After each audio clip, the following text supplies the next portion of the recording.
Hello viewers, welcome to my channel Tollywood story explainer.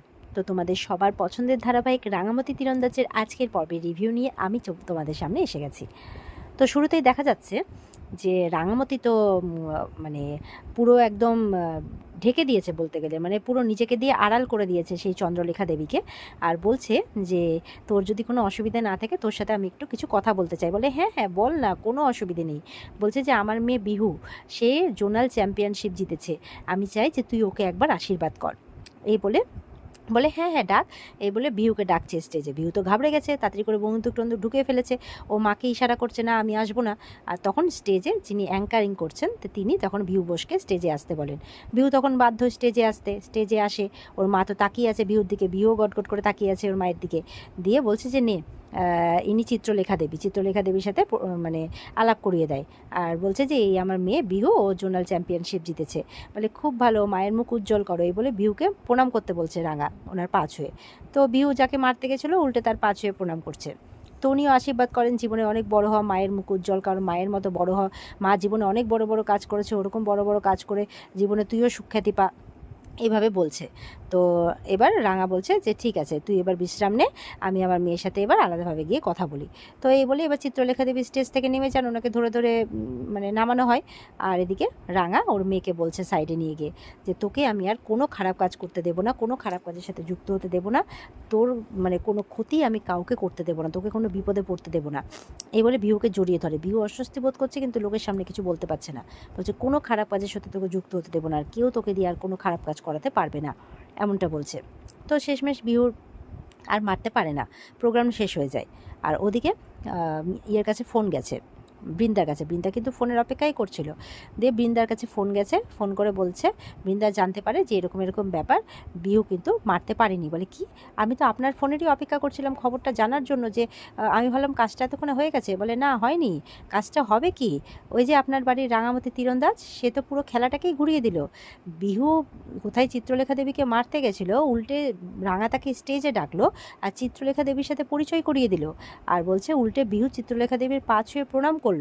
তো রাঙামতির বুদ্ধি তো দেখছি আপনার থেকে অনেক বেশি, আপনি তো হার মেনে যাচ্ছেন, আপনার ক্ষমতা তো ধীরে ধীরে নষ্ট হয়ে যাচ্ছে দেখতে পাচ্ছি। বলে না এটা হতে পারে না। বলে এটাই হয়েছে, যবে থেকে রাঙামতি তীরন্দাজ এসছে তবে থেকে তো আপনার ক্ষমতা দেখছি মানে নিঃশেষ হয়ে পড়ছে, তবে থেকে আপনার আর কোনো জোর আমি দেখতে পাচ্ছি না।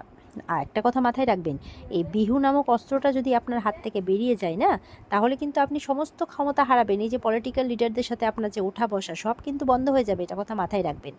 এবার বৃন্দা বলছে এবার ওই রাঙামতি তীরন্দাজকে আমার হাত থেকে কেউ বাঁচাতে পারবে না। এবারও মানে ওর মেয়েকে কেন, এই পৃথিবী থেকে ওকে এবার যেতে হবে তাই বলছে। তো সেই নেতা মন্ত্রী বলছে সে আপনার যা করার করুন, আমি দেখতেও যাব না, কিন্তু আমার কাজটা হতেই হবে। ওদিকে দেখা যাচ্ছে যে বিহুকে বাড়িতে নিয়ে এসেছে। তো একলব্য বলছে এসে গেছিস, আয় আয় আয়। রাঙা বলছে হ্যাঁ, বাড়িতে এত এত খাবার দাবার রান্না হয়েছে, সব তো ওরই জন্য হয়েছে, ওকে নিয়ে আসবো না তো কোথায় যাবে। তো এবার বিহু দাঁড়িয়ে আছে বলে এই বস বস, রাঙায় বসাচ্ছে। বিহু রাঙাকে কিছু বলতে গেলে বলে আরে পরে সব কথা বলিস, এখন বস বস, সব তোর পছন্দের রান্না হয়েছে, এই বলে বিহুকে বসাচ্ছে। আর ওদিকে একলব্যও বসে, আর রাঙামতি দাঁড়িয়ে আছে, সৌকর্য হাসছে খুশি। তো বলছে নে আজকে তোর সব পছন্দের রান্না হয়েছে। সৌকর্য বলছে দেখি দেখি কী হয়েছে। সৌকর্য এগিয়ে এগিয়ে দিচ্ছে সব কিছু, এই বলে দিচ্ছে। একলব্যকেও দিচ্ছে। একলব্য তো খুব সুন্দর লাগছে, বলছে বাহ রাঙামতি, কতদিন পর তোমার হাতে রান্না খেলাম আমি, কত ভাল লাগলো সত্যি, সেই পুরনো স্বাদ, তাই বলছে। এবার বিহুকে বলছে দাঁড়া আমি তোকে খাইয়ে দিচ্ছি। বলে না না বাবা ঠিক আছে। বলে দাঁড়া না, এই বলে খাইয়ে দিচ্ছে। বলে নে এবার নিজে খা, দেখ কত সুন্দর হয়েছে, খেয়ে নে। তো এরপরে খাওয়া দাওয়া করছে।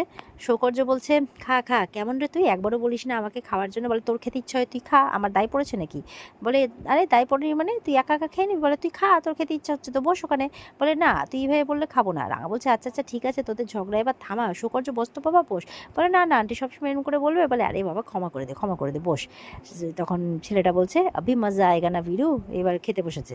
বলছে আহা কি স্বাদ কি স্বাদ কি স্বাদ। এদিকে রাঙা বলছে এই নে তোর বাবা তোর জন্য রাবড়ি নিয়ে এসছে, মেয়েকে এগিয়ে দিচ্ছে। তো মেয়ে তো চুপ করে আছে, রাগে রাগে গজগজ করছে রাঙামতির উপরে।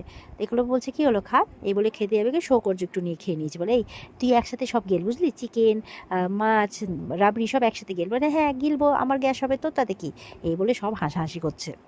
ওদের ঝগড়া দেখে। আর ওদিকে বৃন্দা আর মৌসুমি দাঁড়িয়ে দেখছে। বৃন্দা তখন মৌসুমিকে ডেকে নিয়ে চলে যায়, গিয়ে বলছে, দেখছো কি হচ্ছে, তোমার মানে মেয়েকে তো হাত করছেই, আর একবার যদি মেয়েকে হাত করে নেয় তোমার বরকে হাত করতেও না ওর বেশি সময় লাগবে না। তুমি কি করছো, তোমার একবারও মনে হচ্ছে না যে ওই মেয়েকে আমি শেষ করে ফেলি, এই করে ফেলি, ওই করে ফেলি? তুমি এক কাজ করো, তোমার দ্বারা কিচ্ছু হবে না, তুমি ব্যাগপত্র গুটিয়ে এবার বাড়ি থেকে বেরো। এভাবে বলছে মৌসুমিকে, মানে মৌসুমিকে উস্কে দিচ্ছে আর কি রাঙামতির বিরুদ্ধে। বৃন্দা বলছে, শোনো, একসাথে একটা মেয়ে কিন্তু মানে দুটো মানুষের সাথে সংসার করতে পারে না, যে কোনো একজনকে বেছে নিতে হবে। আর একলব্য সেই ক্ষেত্রে রাঙাকেই বেছে নেবে, কারণ রাঙাকেও ভালোবাসে, সে রাঙামতি তীরন্দাজ হোক বা না হোক, কিন্তু তোমার প্রতি ওর কোনো ফিলিংস নেই, সুতরাং তোমাকেও বেছে নেবে না। তো তোমাকে এই বাড়ি ছেড়ে যেতেই হবে, তাই তোমাকে কিছু একটা করতে হবে। মৌসুমী বলছে, কি করব, এমনি তো একজন আশ্রিতা হিসেবে পড়ে রয়েছি আমি পরগাছার মতো, কেউ তো আমাকে পছন্দ করে না, কেউ আমার সাথে ঠিক করে কথাও বলে না, কি করব আমি? তো আমার পক্ষে কি খুব সহজ হবে রাঙামতিকে সরিয়ে দেওয়াটা? বৃন্দা বলছে, হ্যাঁ, ওরা একটা প্ল্যান করে রাঙামতিকে এই বাড়িতে রেখেছে যাতে তুমি বিরক্ত হয়ে এখান থেকে চলে যাও। তো তোমাকে তো তোমার জায়গাটা বানিয়ে নিতে হবে না, এটাই সুযোগ, নাহলে কিন্তু তুমি আর কোনো সুযোগ পাবে না। তো মৌসুমী বলছে, কি করতে হবে আমাকে? তো বলছে, আমি তোমাকে একটা প্ল্যান দিচ্ছি, তুমি শুধু সেই প্ল্যান মতো চলবে। এবার বৃন্দা তার কাজটা মৌসুমীকে দিয়ে করাবে আর কি। আর পরে যদি ফেসেও যায়, ধরা পড়ে যায়, তো সব কিছু মৌসুমীর উপর দিয়ে চালিয়ে দিবে, যেটা ওর মানে একদম স্বভাব আর কি। তো এরপর বৃন্দা কিন্তু সব কিছু প্ল্যান বলে দেয়। মৌসুমী কাছে, এটা কি করে সম্ভব, এটা কেন করতে বলছো, যদি কোনো ক্ষতি হয়ে যায়? বলে, আরে বাবা, ক্ষতি হওয়ার যাতে না হয় তার জন্য তুমি আছো তো, তুমি সব কিছু ঠিক করে দেবে তো। দেখো, এরকমটা করলে রাঙামতি সবার চোখে খারাপ হয়ে যাবে, আর একলব্যর চোখেও খারাপ হয়ে যাবে, রাঙামতিকে দূর দূর করে সবাই তাড়িয়ে দেবে, বুঝতে পেরেছো? এটা তোমাকে করতেই হবে। ওদিকে দেখা যাচ্ছে রাঙামতি এবার সবাইকে নিয়ে মানে সবাইকে খাবার সার্ভ করছে, সবাই বাড়ির সবাই খেতে বসেছে।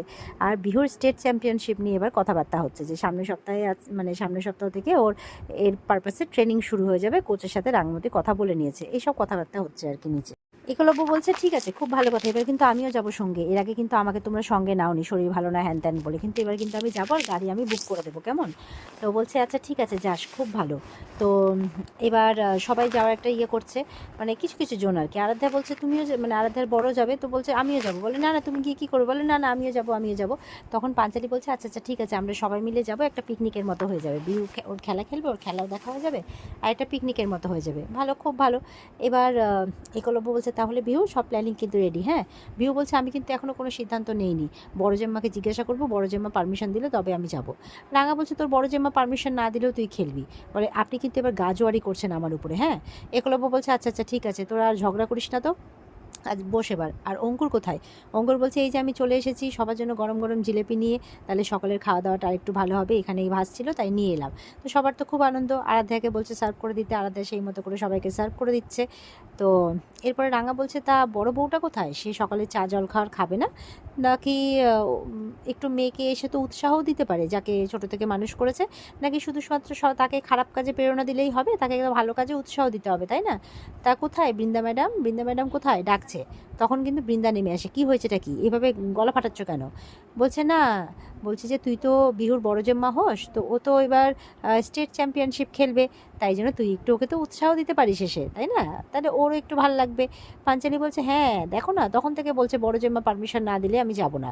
তো বলছে, বৃন্দা বলছে, ওর খেলা, ও বুঝবে, ও খেলবে কি খেলবে না ওর সিদ্ধান্ত হবে, আমার কিছু বলার নেই এখানে। বিহু বুঝতে পারে, বিহু মনে মনে বলছে, আমি বড় জেম্মার কাজটা করতে পারিনি, তাই বড় জেম্মা আমার উপরে রেগে আছে। আর ওদিকে দেখা যাচ্ছে যে কাস্তে কাস্তে ওপর থেকে মৌসুমি নেমে আসছে।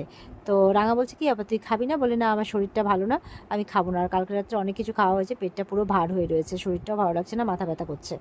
তো রাঙা বলছে, আচ্ছা ঠিক আছে, তুই ঘরে যা, আমি 1 ঘন্টা পর তোর জন্য খাবার নিয়ে যাবো, ততক্ষণে তোর পেটটা একটু হালকা হয়ে যাবে। বলে, ঠিক আছে, থ্যাংক ইউ। এসে বলছিল একলব্যকে খাবার দেওয়ার জন্য, তো রাঙা বলছে, দেখ আমি খাবার দিয়ে দিয়েছি, খাচ্ছে। তো মৌসুমি দেখে খারাপ লাগে, বলার আগে খাবার দিয়ে দিয়েছে, যাই হোক। তো এবার মৌসুমি যাচ্ছে আর বৃন্দার দিকে তাকাচ্ছে, মানে এটা বৃন্দারই পরিকল্পনা, ও যে শরীর খারাপ করে নেমে এসছে, তারপরে যে রাঙা খাবার দিতে যাবে, না জানি সেই খাবারে আবার ওরা কি মিশিয়ে টিশিয়ে রাঙাকে বদনাম করার চেষ্টা করবে, এটাই প্ল্যান আর কি।